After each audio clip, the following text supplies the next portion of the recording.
Hello friends, welcome to our കൊച്ചു channel. നമ്മൾ കഴിഞ്ഞ ദിവസങ്ങളിലൊക്കെ പോയ യാത്രയുടെ വിശേഷങ്ങളൊക്കെ നിങ്ങൾ കണ്ടിരിക്കുമല്ലോ. അപ്പോൾ ഇതെന്ന് പറയുന്നത് ഒരു സ്ഥലത്തേക്കുള്ള പ്രത്യേക ഒരു യാത്രയുടെ കാര്യങ്ങളല്ല കാണിക്കുന്നത്. കാരണം വെച്ചാൽ ഈ വീഡിയോസൊക്കെ നോക്കിയപ്പോൾ ഇത് നിങ്ങളിലും കൂടെ എത്തിക്കണമെന്ന് തോന്നി. അതുകൊണ്ടാണ് ഞാൻ ഇങ്ങനൊരു വീഡിയോ പോസ്റ്റ് ചെയ്യുന്നത്. നമ്മൾ ഒരു സ്ഥലത്തേക്കുള്ള വീഡിയോ ഇടുമ്പോൾ അങ്ങോട്ടുള്ള റൂട്ടുകളും കാര്യങ്ങളൊക്കെ ഇടുമ്പം ശരിക്കും പറഞ്ഞാൽ ആ വീഡിയോയുടെ ലെങ്ത് ഒരുപാട് കൂടിപ്പോകും. അതുകൊണ്ടാണ് ഇതൊക്കെ ആ ഒരു വീഡിയോയിൽ നിന്ന് നമ്മൾ ഒഴിവാക്കിയത്. നമ്മളന്ന് പോയപ്പോൾ രാവിലെ ആറ്റിങ്ങൽ നിന്നാണ് തിരിച്ചത്. ആറ്റിങ്ങൽ നിന്നും തിരിച്ച് എൻ്റെ രണ്ട് സുഹൃത്തുക്കളെ കൊണ്ട് വിളിക്കണമായിരുന്നു. അവരെയും വിളിച്ചുകൊണ്ട് ഞങ്ങൾ നേരെ കുളത്തൂപ്പുഴ, തെന്മല ആ ഒരു റൂട്ട് വഴിയാണ് ഞങ്ങൾ തെങ്കാശിക്ക് പോയത്. അപ്പോൾ ശരിക്കും നമ്മൾ ഈ തമിഴ്നാട്ടിലോട്ട് കയറി കഴിയുമ്പോൾ ഉള്ള ആ റോഡിലെ ഓരോ മരങ്ങളുടെ ഭംഗിയും ആ ഒരു കാഴ്ചകളെന്നൊക്കെ പറഞ്ഞു കഴിഞ്ഞാൽ ശരിക്കും എന്തൊരു അനുഭവമാണെന്നറിയാമോ? അത് നോക്കിയാൽ എന്തൊരു പച്ചപ്പാണെന്നറിയാമോ? നമ്മൾ ഇവിടെ നിന്നൊക്കെ അങ്ങ് ചെന്ന് കഴിയുമ്പോൾ നമ്മളെ കണ്ണിന് അത്രയ്ക്ക് കുളിർമയേകുന്ന ഒരു സൗന്ദര്യമാണ് നമ്മൾ ഈ ആസ്വദിച്ച് അതുവഴിയൊക്കെ പോയിക്കൊണ്ടിരുന്നത്. നമ്മൾ രാവിലെ 5 മണിക്കാണ് തിരിച്ചത്. ഏകദേശം 8:30 മണിയായപ്പോൾ തന്നെ അച്ചൻകോവിലെത്തിയായിരുന്നു. അപ്പോൾ ഇവിടെ നിന്ന് ഒരു 110 കിലോമീറ്റർ ആയിരുന്നു അങ്ങോട്ടേക്കുള്ള ദൂരം എന്ന് പറയുന്നത്. ഏകദേശം ഒരു 3 മണിക്കൂറോളം സമയമെടുത്ത് നമ്മളവിടെ എത്താനായിട്ട്. ശരിക്കും നമ്മൾ പോകുന്നെങ്കിൽ നല്ല സ്പീഡിന് പോകാനേ അത്രയും സമയം എടുക്കത്തില്ല. പിന്നെന്ന് പറഞ്ഞു കഴിഞ്ഞാൽ നമ്മൾ ഈ ഓരോ കാഴ്ചകളൊക്കെ കണ്ട് അങ്ങോട്ട് സഞ്ചരിക്കുമ്പോൾ ഇത്രയും സമയം എടുത്തു നമുക്ക് അവിടെ എത്താനായിട്ട്. അവിടെ നിന്ന് നമ്മൾ പോയ നേരെ കാശി വിശ്വനാഥ ക്ഷേത്രത്തിലേക്കായിരുന്നു. 1 മണിക്കൂറാണ് സമയം എടുത്തത്. ഏകദേശം 32 കിലോമീറ്റർ ആയിരുന്നു അങ്ങോട്ടേക്കുള്ള ദൂരം എന്ന് പറയുന്നത്. അപ്പോൾ അവിടെ നമ്മൾ അമ്പലത്തിൻ്റെ കാഴ്ചകളൊക്കെ കണ്ട് അകത്ത് കയറി തൊഴുതൊക്കെ ഇറങ്ങിയ ശേഷം അവിടെ നിന്ന് ഞങ്ങൾ നേരെ പോയത് തിരുമലൈക്കോവിലേക്കായിരുന്നു. കാശി വിശ്വനാഥ ക്ഷേത്രത്തിൽ നിന്ന് ഏകദേശം അരമണിക്കൂർ മാത്രമേ അങ്ങോട്ടേക്കുള്ള സമയമെടുത്തുള്ളൂ. 15 കിലോമീറ്റർ ദൂരം മാത്രമേ ഉള്ളൂ തിരുമലൈക്കോവിൽ. അപ്പോൾ തിരുമലൈക്കോവിലിൽ ശരിക്കും നമ്മൾ ആ ക്ഷേത്രത്തിലേക്ക് കയറി പോകുന്ന റൂട്ടെന്നൊക്കെ പറഞ്ഞു കഴിഞ്ഞാൽ ഒരു രക്ഷയില്ലാത്ത റൂട്ടാണ്. അത്രയ്ക്ക് അടിപൊളി റൂട്ടാണ്. അതായത് നമ്മൾ ആദ്യം അവിടെ ചെന്നപ്പോൾ വിചാരിച്ചത് ക്ഷേത്രത്തിന് താഴെ വാഹനം പാർക്ക് ചെയ്തിട്ട് അവിടെ നിന്ന് സ്റ്റെപ്പ് വഴി കയറി പോകണമെന്നാണ് വിചാരിച്ചത്. 625 സ്റ്റെപ്പാണ് ക്ഷേത്രത്തിൻ്റെ മുകളറ്റം വരെ എത്താനായിട്ട്. പക്ഷെ അവിടെ ചെന്നപ്പോഴാണ് അറിഞ്ഞത് സൈഡിൽ കൂടെ റോഡുണ്ട്. 50 രൂപ ടിക്കറ്റ് എടുത്തു കഴിഞ്ഞാൽ ആ റോഡേ പോകുന്നുള്ളത്. അതുകൊണ്ട് ആ റോഡിൽ കൂടെ പോകുമ്പോഴുള്ള കാഴ്ചകളാണ് ഈ കണ്ടുകൊണ്ടിരിക്കുന്നതുള്ളത്. എന്ത് ഭംഗിയായിരുന്നു അറിയാമോ ആ ഒരു റോഡിൽ കൂടെയുള്ള യാത്ര എന്ന് പറയുന്നത്. ചെറിയൊരു ഹെയർപിൻ ആ ഒരു ഫീലിങ്സിലോട് കൂടിയ തന്നെയാണ് നമ്മൾ ആ ഓരോ വളവും കയറി പൊയ്ക്കൊണ്ടിരുന്നത്. നല്ല അടിപൊളി കാഴ്ചകളായിരുന്നു. ഇതിൻ്റെ എല്ലാം വിശദമായ വീഡിയോകൾ നേരത്തെ നമ്മൾ അപ്ലോഡ് ചെയ്തിട്ടുണ്ട്. അത് കാണാത്തതുണ്ടെങ്കിൽ അതിൽ നോക്കിക്കഴിഞ്ഞാൽ അറിയാൻ പറ്റും അതിൻ്റെ ഓരോ കാര്യങ്ങളും. ഇതിൽ പിന്നെ നമ്മൾ ക്ഷേത്രത്തിൻ്റെ കാര്യങ്ങൾ അങ്ങനെയൊന്നുമില്ല. നമ്മൾ ഈ പോകുന്ന റൂട്ടിൻ്റെ കാര്യങ്ങൾ മാത്രമേ ആഡ് ചെയ്യുന്നുള്ളൂ. നമ്മൾ ഏകദേശം ഒരു 11 മണി സമയത്തൊക്കെയാണ് അവിടെ എത്തിയത്. നല്ല വെയിലുള്ള സമയമായിരുന്നു. പക്ഷേ നമ്മളങ്ങ് മുകളിൽ ചെന്നിട്ട് പോലും ആ ഒരു ചൂടോ കാര്യങ്ങളോ ഒന്നും ഫീൽ ചെയ്യുന്നില്ല. എന്ന് വെച്ചാൽ അത്ര നല്ല കാറ്റും ആ ഒരു പ്രകൃതി സൗന്ദര്യം അതൊക്കെ വളരെ നല്ല രീതിയിലായിരുന്നു അവിടെ നമുക്ക് അനുഭവിച്ചതെന്ന് പറയാം. നല്ല കാറ്റായിരുന്നു ഏറ്റവും മുകൾ ഭാഗത്ത് വെച്ചെന്ന് നിൽക്കുമ്പോഴെന്നൊക്കെ പറയുന്നത്. അതുകൊണ്ട് നല്ലൊരു ഫീലിങ്സ് ആയിരുന്നു അവിടെ ചെന്നപ്പോഴും. അതുപോലെ തന്നെ ഈ ക്ഷേത്രം എന്ന് പറയുന്നത് ആ പാറയുടെ മുകൾ ഭാഗത്ത് മുഴുവനായും സ്ഥിതി ചെയ്യുന്നതാണ്. അപ്പോഴും നമ്മൾ ശരിക്കും അവിടെ നിന്നിട്ട് ആ താഴേക്കുള്ള കാഴ്ചകളെന്നൊക്കെ പറഞ്ഞു കഴിഞ്ഞാൽ നമുക്ക് ഒരുപാട് ദൂരത്തോളം അതാ ആ പച്ചപ്പ് നിറഞ്ഞ സ്ഥലവും കൂടെ ആയതുകൊണ്ട് എല്ലാ ഭാഗത്ത് നോക്കുമ്പോഴും ഓരോരോ പ്രത്യേക രീതിയിലുള്ള കാഴ്ചകളാണ് നമ്മൾ കാണുന്നത്. അതുകൊണ്ട് ആ ഒരു സൗന്ദര്യമൊക്കെ ഒന്ന് നോക്കി നമ്മൾ ഇത്രയും ദൂരത്ത് നിന്ന് അതായത് ഇത്രയും ഉയരത്ത് നിന്ന് നോക്കുമ്പോഴാണ് നമുക്ക് ഇത്രയും ആ ഒരു സൗന്ദര്യം നമുക്ക് ആസ്വദിക്കാൻ പറ്റുന്നത്. നമ്മൾ അവിടുത്തെ കാഴ്ചകളൊക്കെ കണ്ട് അവിടെ നിന്ന് നമ്മൾ നേരെ പോയത് തെങ്കാശിയിലെ മേക്കര എന്ന് പറയുന്ന ഒരു ഗ്രാമത്തിലേക്കാണ്. ശരിക്കും നമ്മൾ ഈ ഒരു ഗ്രാമഭംഗി ആസ്വദിക്കാൻ വേണ്ടി മാത്രമാണ് അങ്ങോട്ടേക്ക് യാത്ര ചെയ്തത്. തിരുമലൈക്കോവിൽ നിന്നും 12 മിനിറ്റ് മാത്രമേ ഇങ്ങോട്ടേക്കുള്ള യാത്രയുള്ളൂ. അതായത് ഒരു 7 കിലോമീറ്റർ. നമ്മൾ ഈ 7 കിലോമീറ്റർ യാത്ര ചെയ്ത് വന്നു കഴിഞ്ഞാൽ നമുക്ക് ഒരിക്കലും അതൊരു നഷ്ടമേ അല്ല. അത്രയ്ക്ക് പ്രകൃതി സൗന്ദര്യമുള്ളൊരു സ്ഥലമായിരുന്നു ഈ മേക്കര എന്ന് പറയുന്നത്. ശരിക്കും നല്ല ശുദ്ധവായുവൊക്കെ ആസ്വദിക്കാൻ പറ്റുന്ന ഒരു സ്ഥലം തന്നെയായിരുന്നു ഇത്. കാരണം പറഞ്ഞാൽ വേറെ വലിയ വണ്ടിയുടെ തിരക്കുകളോ വേറെ പൊടിയോ അങ്ങനെയുള്ള ഒരു പ്രശ്നങ്ങളോ ഒന്നുമില്ല. പിന്നെ എന്ന് പറഞ്ഞാൽ നല്ല ഈ മരത്തിൻ്റെയൊക്കെ സൈഡിൽ നിന്ന് ഈ ഒരു കാഴ്ചകളൊക്കെ കാണാൻ എന്ത് ഭംഗിയായിരുന്നു അറിയാമോ. അങ്ങനെ ഞങ്ങൾ ഒരുപാട് നേരം അവിടെ ചിലവഴിച്ചായിരുന്നു. കാരണം വെച്ചാൽ നമ്മൾ ശരിക്കും അന്ന് ആസ്വദിക്കണമെന്ന് കരുതി തന്നെയാണ് അങ്ങോട്ട് പോയത്.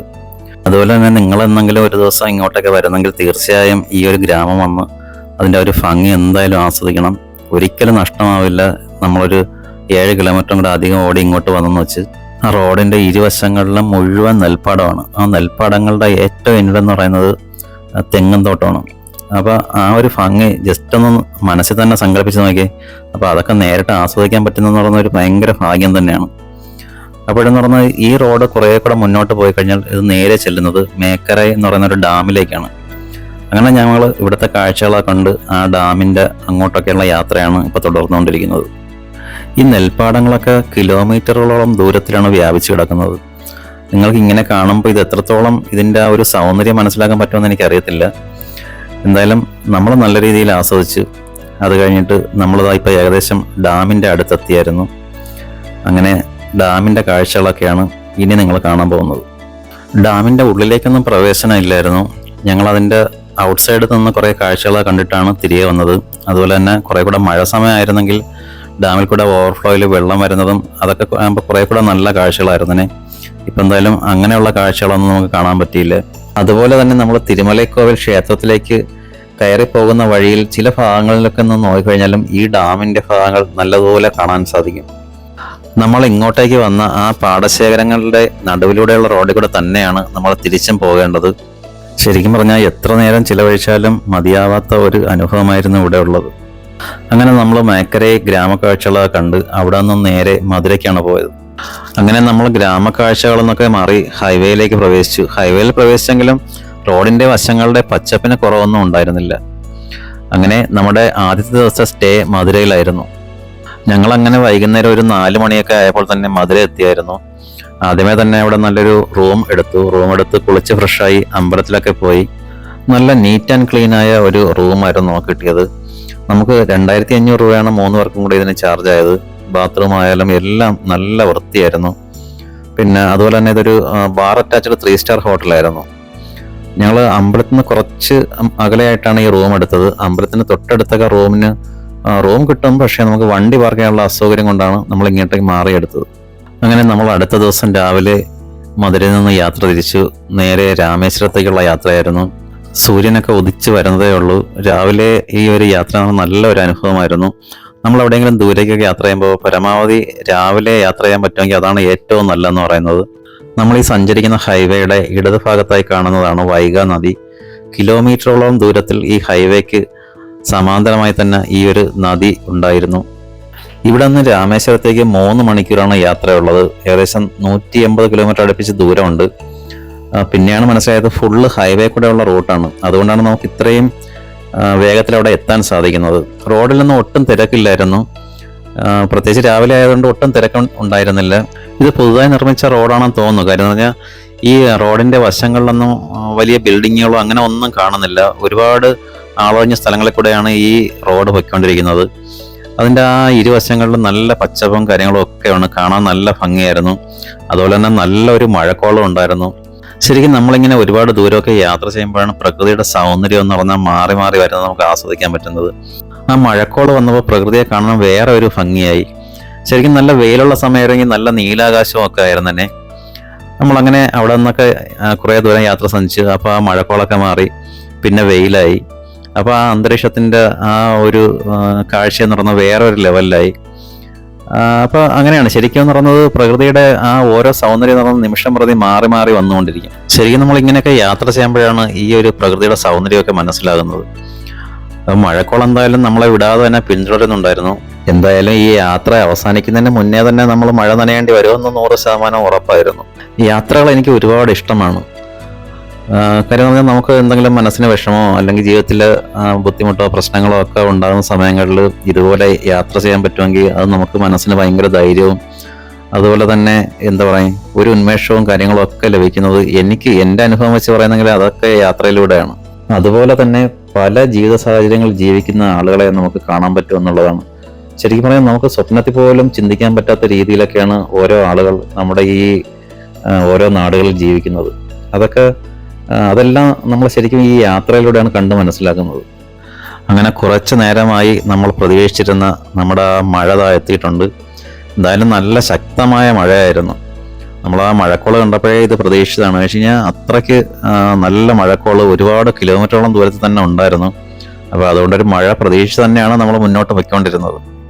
ചില യാത്രകളിലൊക്കെ നമ്മൾ പ്രതീക്ഷിക്കും ഒരു ചെറിയ മഴ കൂടി പെയ്തിരുന്നെങ്കിൽ അടിപൊളിയായേനെന്ന്. എന്നാൽ ചില യാത്രകളിലാണെങ്കിൽ നമ്മൾ പ്രാർത്ഥിക്കും അയ്യോ ഒട്ടും മഴ പെയ്യല്ലേ, നമ്മളവിടെ പോയിട്ട് തിരിച്ചു വരുന്നവരെ മഴ പെയ്യല്ലേ എന്നൊക്കെ. പക്ഷെ നമ്മളിപ്പോൾ ഈ 2 ദിവസം യാത്ര ചെയ്തിട്ടും നമുക്ക് വേറെ ബുദ്ധിമുട്ടുണ്ടാകുന്ന രീതിയിലുള്ള മഴ എങ്ങും പെയ്തില്ലായിരുന്നു. നമ്മളിപ്പോൾ ഈ യാത്ര ചെയ്തുകൊണ്ടിരുന്ന സമയത്ത് മാത്രമേ മഴ പെയ്തുള്ളൂ. അല്ലാതെ വേറെ നമ്മളെങ്ങും പുറത്തിറങ്ങി നിൽക്കുന്ന സമയത്തോ അങ്ങനെയൊന്നും മഴ പെയ്തില്ലായിരുന്നു. നമ്മളെന്തായാലും ഇപ്പം ഏകദേശമൊക്കെ മഴ തോർന്നു വരുന്നുണ്ട്. നമ്മുടെ ഈ റോഡിൻ്റെ വശങ്ങളിലായി കാണുന്നതൊക്കെ പനകളാണ്. അപ്പോൾ തമിഴ്നാട്ടിലേക്ക് വന്നു കഴിഞ്ഞാൽ ഇഷ്ടം പോലെ പനനൊങ്ക്, പനങ്കള്ള് അങ്ങനെയൊക്കെ ധാരാളം ലഭിക്കുന്നുണ്ട്. പക്ഷേ നമ്മുടെ കേരളത്തിലൊന്നും ഇങ്ങനെ ഈ പനകൾ കാണാൻ കുറവാണ്. എനിക്ക് തോന്നുന്നു പാലക്കാട് ഭാഗത്തൊക്കെ ഉണ്ടെന്ന് തോന്നുന്നു. എനിക്കതിനെക്കുറിച്ച് വിശദമായിട്ട് അറിയത്തില്ല. പനങ്കള്ളെടുത്തിട്ടാണ് അതിൽ നിന്നാണ് ഈ കരിപ്പട്ടി അതുപോലെ തന്നെ പനങ്കൽക്കണ്ട് ഇതൊക്കെ ഉണ്ടാക്കുന്നത്. അപ്പോൾ ഇവിടെ നമ്മൾ ഈ പോകുമ്പോൾ തന്നെ റോഡിൻ്റെ വശങ്ങളിൽ ഇഷ്ടം പോലെ അതൊക്കെ കാണാറുണ്ട്. അങ്ങനെ നമ്മളിപ്പം യാത്രയൊക്കെ ചെയ്ത് പാമ്പൻ പാലത്തിലെത്തിയിരിക്കുകയാണ്. അപ്പോൾ ഇവിടെ എത്തിയപ്പോഴത്തേക്കും മഴ ഏകദേശം തോർന്നു, എങ്കിലും ആ ഒരു മഴക്കോളുണ്ട്. ആ ഒരു ഭംഗി വേറെ രീതിയിലാണ് നമ്മളിപ്പോൾ ആസ്വദിച്ചുകൊണ്ടിരിക്കുന്നത്. ശരിക്കും ഈ മഴക്കോൾ ഇല്ലായിരുന്നെങ്കിൽ നല്ല നീലാകാശമൊക്കെ ആകുമ്പം കുറേ കൂടെ നല്ല രീതിയിൽ നമുക്ക് കാണാൻ സാധിച്ചേനെ. എങ്കിലും ഇപ്പോഴും നമുക്ക് ഈ ഒരു ഭംഗി ആസ്വദിക്കാം. പാമ്പൻ പാലത്തിൻ്റെ വിശേഷങ്ങളെല്ലാം ഉള്ള പൂർണ്ണമായും ഉള്ളൊരു വീഡിയോ നമ്മളിതിന് മുന്നേ തന്നെ നമ്മുടെ ചാനലിൽ അപ്ലോഡ് ചെയ്തിട്ടുണ്ട്. പുതിയ പാമ്പൻ പാലം വഴി രാമേശ്വരത്തേക്കെന്ന് പറഞ്ഞൊരു വീഡിയോ പോസ്റ്റ് ചെയ്തിട്ടുണ്ട്. അപ്പോൾ ആ വീഡിയോ കണ്ടു കഴിഞ്ഞാൽ ഇതിനെക്കുറിച്ചുള്ള കൂടുതൽ കാര്യങ്ങളെല്ലാം അതിൽ തന്നെ അറിയാൻ പറ്റും. ഇതുവഴി വരുന്ന സഞ്ചാരികളെല്ലാം ഈ പാലത്തിൻ്റെ വശങ്ങളിലായിട്ട് വാഹനം നിർത്തി ഒരുപാട് സമയം ഇതിൻ്റെ ഭംഗി ആസ്വദിക്കുകയും ഫോട്ടോ എടുക്കുകയും ഒക്കെ ചെയ്യുന്നുണ്ട്. അപ്പോൾ ഒരുപാട് അങ്ങനെ ആയിക്കഴിയുമ്പോൾ റോഡ് ബ്ലോക്ക് ആവും. അപ്പോൾ ഈ പാലത്തിൽ തന്നെ ഒരു പോലീസിൻ്റെ ഹെഡ് പോസ്റ്റ് കണക്ക് ചെയ്തിട്ടുണ്ട്. അപ്പോൾ ബാക്കി അവിടെ ഉള്ളവർക്ക് ബുദ്ധിമുട്ടാവുന്ന രീതിയിൽ വാഹനം പാർക്ക് ചെയ്യുകയൊക്കെ ചെയ്തു കഴിഞ്ഞാൽ ഉടൻ തന്നെ അവർ വന്ന് ഫൈൻ അടിക്കുകയൊക്കെ ചെയ്യുന്നുണ്ട്.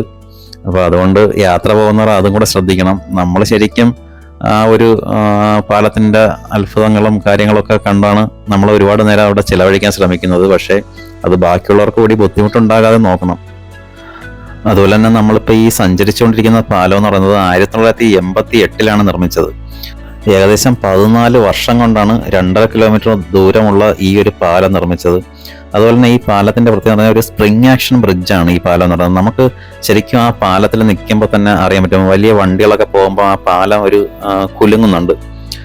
ആ കുലുക്കം എന്ന് പറയുന്നത് വേറെ പാലത്തിന്റെ ഡാമേജ് അല്ലെങ്കിൽ മറ്റെന്തെങ്കിലും കൊണ്ടല്ല, ആ പാലത്തിന്റെ നിർമ്മാണ രീതി അങ്ങനെയാണ്. ഒരു സ്പ്രിംഗ് ആക്ഷൻ ബ്രിഡ്ജ് അങ്ങനെയാണ് ആ ഒരു പാലം നിർമ്മിച്ചിരിക്കുന്നത്. അപ്പോൾ അതൊക്കെ ശരിക്കും നമുക്കത് ആസ്വദിക്കാൻ പറ്റുന്ന കാര്യങ്ങളാണ്. അതുപോലെ തന്നെ ഇഷ്ടംപോലെ ബോട്ടുകളാണ്, മീൻ പിടിക്കാൻ പോണ ബോട്ടുകളാണ് അതിൻ്റെ സൈഡുകളിൽ കിടക്കുന്നത്. കാണുന്നതൊക്കെ ഒരുപാട് പേര് വണ്ടി നിർത്തിയിട്ട് അവിടെ നിൽക്കുന്നതാണ്. ആ ഇടത് സൈഡായിട്ട് കാണുന്നതാണ് പുതിയ പാമ്പൻ പാലം. അതായത് റെയിൽവേയുടെ പുതിയ പാലത്തിൻ്റെ പണികളാണ് അവിടെ നടന്നുകൊണ്ടിരിക്കുന്നത്. അപ്പോൾ അതെന്ന് പറയുന്ന ഒരു പ്രത്യേക രീതിയിലാണ് ഇപ്പോൾ അവിടെ ഒരു ബ്രിഡ്ജ് പണിതുകൊണ്ടിരിക്കുന്നത്. ഇന്ത്യയിലെ തന്നെ ആദ്യത്തെ വെർട്ടിക്കൽ ലിഫ്റ്റ് കടൽപ്പാലമാണ് നിങ്ങളിപ്പോൾ ഈ കാണുന്നത്. അപ്പോൾ ഇതിനെക്കുറിച്ചുള്ള വിശദമായ വീഡിയോസ് എല്ലാം നമ്മൾ അപ്ലോഡ് ചെയ്തിട്ടുണ്ട്. അപ്പോൾ കൂടുതൽ അറിയണമെങ്കിൽ ആ വീഡിയോ കണ്ടാൽ മതി. അങ്ങനെ നമ്മൾ ഇവിടുത്തെ കാഴ്ചകളൊക്കെ കണ്ട് നേരെ പോയത് രാമേശ്വരം ക്ഷേത്രത്തിലേക്കാണ്. നമ്മൾ ഏകദേശം 9:30 മണിയൊക്കെ ആയപ്പോൾ തന്നെ ക്ഷേത്രത്തിലെത്തിയായിരുന്നു. അപ്പോൾ ഞങ്ങളവിടെ എത്തി, വാഹനമൊക്കെ പാർക്ക് ചെയ്ത് അത് കഴിഞ്ഞ് ആഹാരമൊക്കെ കഴിച്ച് അത് കഴിഞ്ഞാണ് അമ്പലത്തിലേക്ക് കയറിയത്. അമ്പലത്തിൽ ഞങ്ങൾക്ക് ഏകദേശം ഒരു 3 മണിക്കൂറോളം സമയമെടുത്തായിരുന്നു. അമ്പലത്തിനുള്ളിലെ 22 തീർത്ഥക്കുളങ്ങളിൽ കുളിച്ച് അവിടുത്തെ ദർശനം നടത്തുക, അത് ഇവിടുത്തെ ഒരു വലിയ പ്രധാനപ്പെട്ട ഒരു ചടങ്ങാണ്. അപ്പം ഞങ്ങൾ അങ്ങനെയൊക്കെയുള്ള കാര്യങ്ങളൊക്കെ ചെയ്താണ് ക്ഷേത്രത്തിലേക്ക് പ്രവേശിച്ചത്. അപ്പോൾ അതിനെക്കുറിച്ചുള്ള വിശദമായ കാര്യങ്ങളെല്ലാം നമ്മളിതിന് മുന്നേ അപ്ലോഡ് ചെയ്ത വീഡിയോയിലുണ്ട്. അപ്പോൾ അതിൻ്റെ വിശദവിവരങ്ങൾ അറിയണമെങ്കിൽ ആ വീഡിയോ കണ്ടാൽ മതി. ക്ഷേത്ര ദർശനമൊക്കെ കഴിഞ്ഞ് ഞങ്ങൾ അവിടെ നിന്ന് നേരെ ധനുഷ്കോടിയിലേക്കാണ് പോയത്. രാമേശ്വരത്ത് നിന്നും 19 കിലോമീറ്ററാണ് ധനുഷ്കോടി ലൈറ്റ് ഹൗസ് വരെ ഉള്ളത്. അവിടെ നിന്നും ഒരു 6 കിലോമീറ്റർ കൂടെ പോയാൽ മാത്രമേ ധനുഷ്കോടി പോയിന്റിലെത്താൻ പറ്റൂ. അവിടെയാണ് ഇന്ത്യയുടെ റോഡ് അവസാനിക്കുന്ന ഭാഗം എന്ന് പറയുന്നത്. നമ്മൾ അമ്പലത്തിൽ നിന്ന് ഇറങ്ങി ഏകദേശം 12 മണി സമയത്തൊക്കെയാണ് ധനുഷ്കോടിയിലേക്ക് പോയത്. നല്ല വെയിലായിരുന്നു. അങ്ങ് ദൂരെയായി കാണുന്നതാണ് ധനുഷ്കോടി ആ ലൈറ്റ് ഹൗസ് എന്ന് പറയുന്നത്. ഇവിടെ ഇടത് ഭാഗത്തായി കണ്ടതാണ് പഴയ റെയിൽവേ സ്റ്റേഷൻ. അപ്പോൾ ധനുഷ്കോടിയിൽ നിന്നും വീണ്ടും നമ്മളൊരു 6 കിലോമീറ്റർ സഞ്ചരിച്ചാൽ മാത്രമേ ധനുഷ്കോടി പോയിന്റിലെത്താൻ പറ്റത്തുള്ളൂ. ഇവിടെ കാണുന്നതൊക്കെ ചെറിയ ചെറിയ ഹോട്ടലുകളാണ്. അതിൻ്റെ എല്ലാം വിശദമായ വീഡിയോ ഞാൻ നേരത്തെ തന്നെ അപ്ലോഡ് ചെയ്തിട്ടുണ്ട്. അങ്ങനെ നമ്മളിനി ധനുഷ്കോടിയിലെ കാഴ്ചകളൊക്കെ കണ്ട് ഇവിടെ നിന്നും തിരികെ വീട്ടിലേക്ക് പോകാനുള്ള പരിപാടിയിലാണ് കാര്യങ്ങളൊക്കെ പ്ലാൻ ചെയ്തിരിക്കുന്നത്. ലൈറ്റ് ഹൗസിൽ നിന്നും ധനുഷ്കോടിയിലേക്ക് പോകുന്ന യാത്ര ഒരു അതിമനോഹരമായ യാത്രയായിരുന്നു. ധനുഷ്കോടി പോയിന്റിലൊക്കെ പോയി ഞങ്ങൾ കുറേ നേരം അവിടെ സമയം ചെലവഴിച്ചു. അതിനുശേഷം തിരികെ വന്ന് ലൈറ്റ് ഹൗസിന് സമീപമുള്ള ഒരു ഹോട്ടലിൽ കയറി ഭക്ഷണമൊക്കെ കഴിച്ചതിന് ശേഷമാണ് ഞങ്ങൾ നാട്ടിലേക്ക് തിരിച്ചത്. ധനുഷ്കോടിയിൽ നിന്നും നമുക്ക് തിരികെ ഇങ്ങെത്താനായി 375 കിലോമീറ്ററാണ് ദൂരമുള്ളത്. അതായത് 9 മണിക്കൂറാണ് സമയം കാണിക്കുന്നത്. പക്ഷേ നമ്മൾ എന്തായാലും 9 മണിക്കൂർ കൊണ്ട് എത്തത്തില്ല. ഇടയ്ക്ക് ഭക്ഷണം കഴിക്കാനും വിശ്രമിക്കാനും ഒക്കെ ഇറങ്ങുമ്പോൾ എങ്ങനെയായാലും സമയം കുറച്ചുകൂടി വേണ്ടി വരും. അതുപോലെ തന്നെ നമ്മൾ ഈ സഞ്ചരിച്ചു കൊണ്ടിരിക്കുന്ന റോഡിൻ്റെ വശങ്ങളിൽ മുഴുവനും കാറ്റാടിപ്പാടങ്ങളാണ്. അത് ആ സന്ധ്യാസമയത്ത് അത് കാണാൻ തന്നെ നല്ല ഭംഗിയായിരുന്നു. കിലോമീറ്ററോളം ദൂരത്തിലാണ് ഈ കാറ്റാടിപ്പാടങ്ങൾ വ്യാപിച്ചു കിടന്നത്.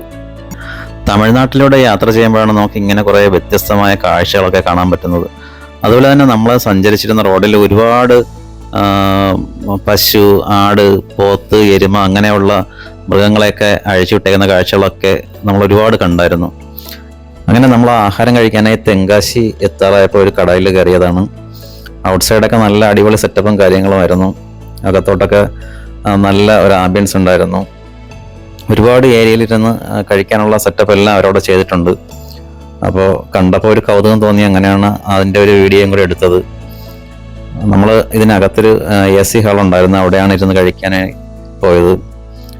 എല്ലാം നല്ല സെറ്റപ്പായിരുന്നു. പക്ഷേ നമുക്ക് ഫുഡ് അത്ര വലിയ ടേസ്റ്റ് ആയിട്ടൊന്നും തോന്നിയില്ല. ബാക്കി സെറ്റപ്പ് എല്ലാം ഓക്കെ ആയിരുന്നു. അങ്ങനെ ഇതൊക്കെയായിരുന്നു 2 ദിവസത്തോളം നമ്മൾ റോഡ് നീളെ കണ്ട കാഴ്ചകൾ. അപ്പോൾ എന്തായാലും വീഡിയോ എല്ലാവർക്കും ഇഷ്ടമായെന്ന് വിശ്വസിക്കുന്നു. നമുക്കിനി അടുത്ത വീഡിയോയിൽ കാണാം.